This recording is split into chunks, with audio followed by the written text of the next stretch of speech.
Hi, my name is Karthik. In this video, I'm going to demonstrate my task 3.3D and explain its working in the video. In this task, we had to make two Arduinos communicate using publish-subscribe method over an MQTT broker.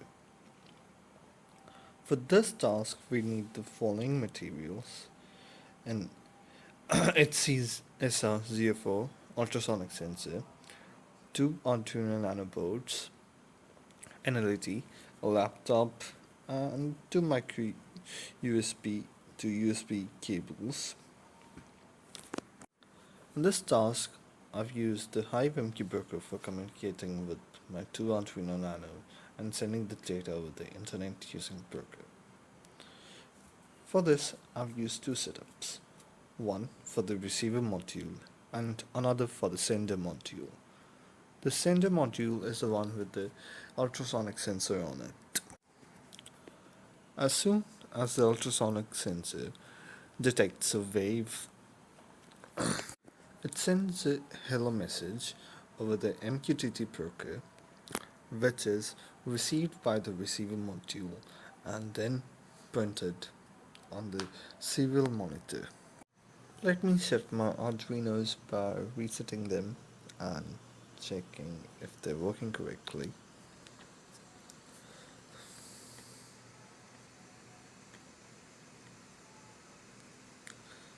Yes.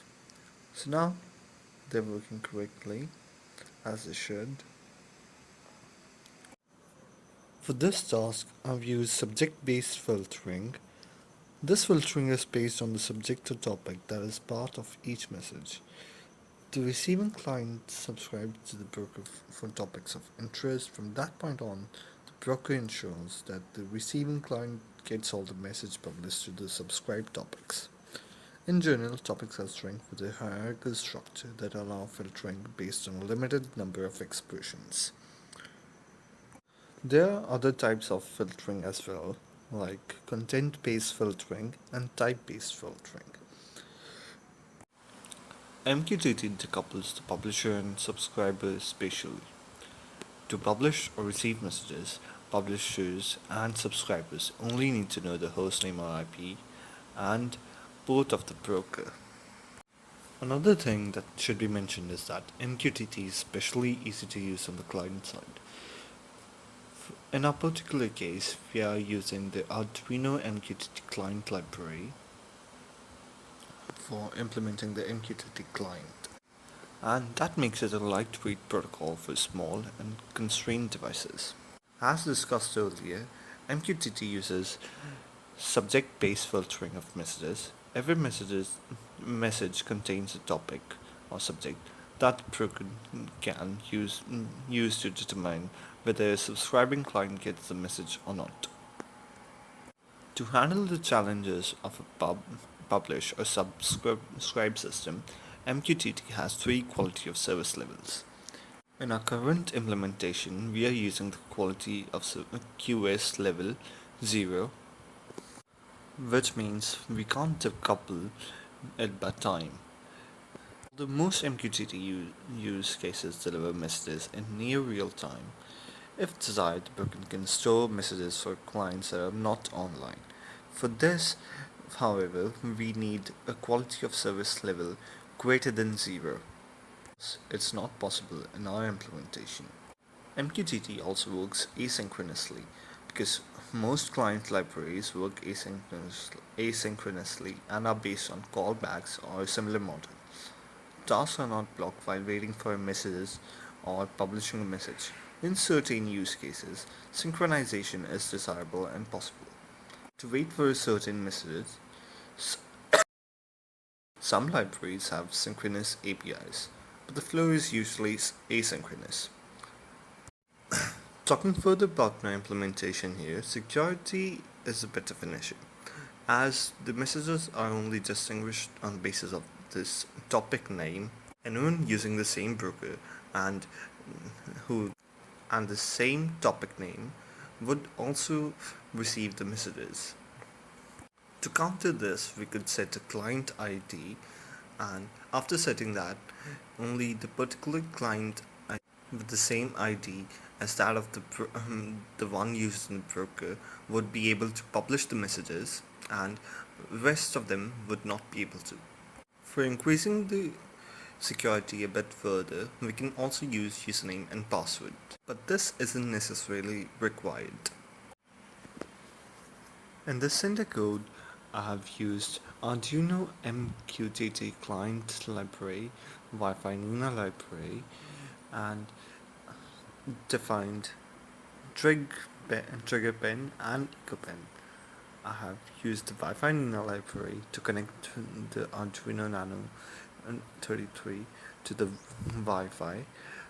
I have added my SSID and password of my of the mobile hotspot that I'm using, and created a Wi-Fi client object, MQTT client object, and passed the Wi-Fi client object into it, and then I've added the credentials for the broker and along with the port and the topic.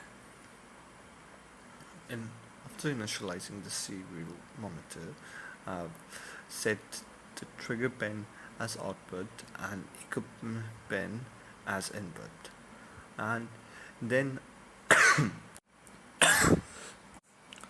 I've used the while statement to check if the serial monitor is present or not. It would wait till the serial monitor opens up. Then it prints attempting to connect to WPA SSID and prints the SSID of my hotspot that I've saved here. Then it and another while loop, it connects to the hotspot and it retries again and again over a time of 2 seconds. If there was some error in connecting to the hotspot. After connecting to the hotspot, it displays a "you're connecting to the network" message.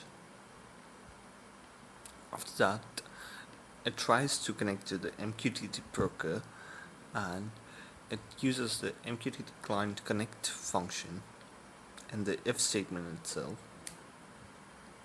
and uses it as a boolean to pass into the if statement.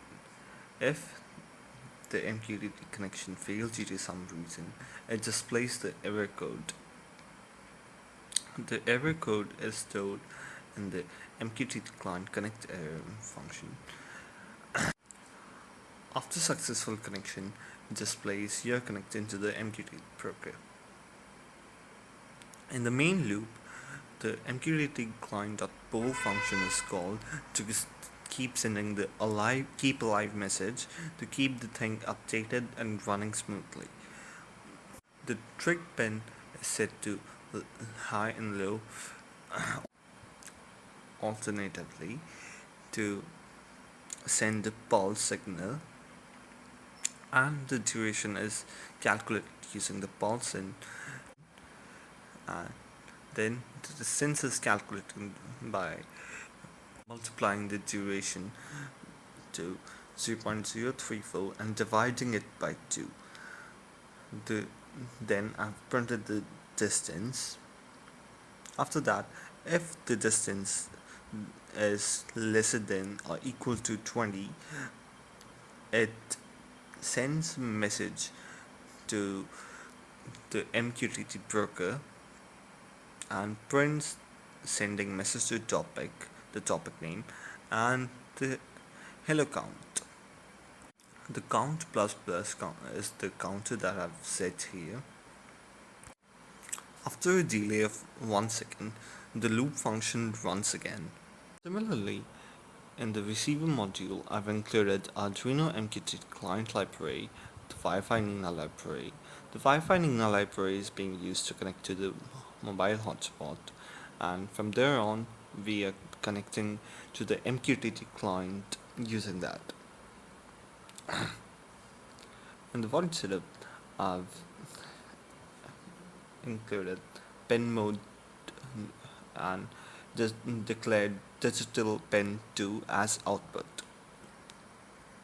I and then I've used a while loop as I did in the sender module to wait for the serial monitor to open up. Then the Wi-Fi is connected, or rather an attempt is made to connect to the Wi-Fi. If it is unsuccessful, it would retry after a period of 2 seconds.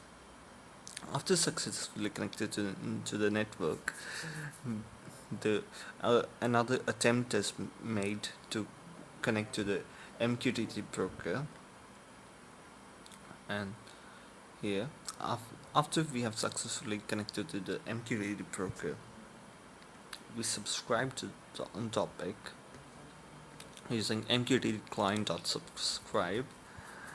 After that, in the void loop, we declare the message size and ask it and call the MQttClient parse message function. And then, if message size is greater than 0, we enter the if statement, and then we output on the serial monitor, receive the message for topic, and from there on we print the message topic, then the length of the message using the message size variable that we created here in the loop earlier, and the bytes. Then after reading the use the stream interface to print the contents. I hope you liked this video. If you liked it, please like and subscribe the channel. And for more information about MQTT, check the description of this video. I've provided some links to the MQTT blogs by HiveMQ. They're really good and really informative. Thank you.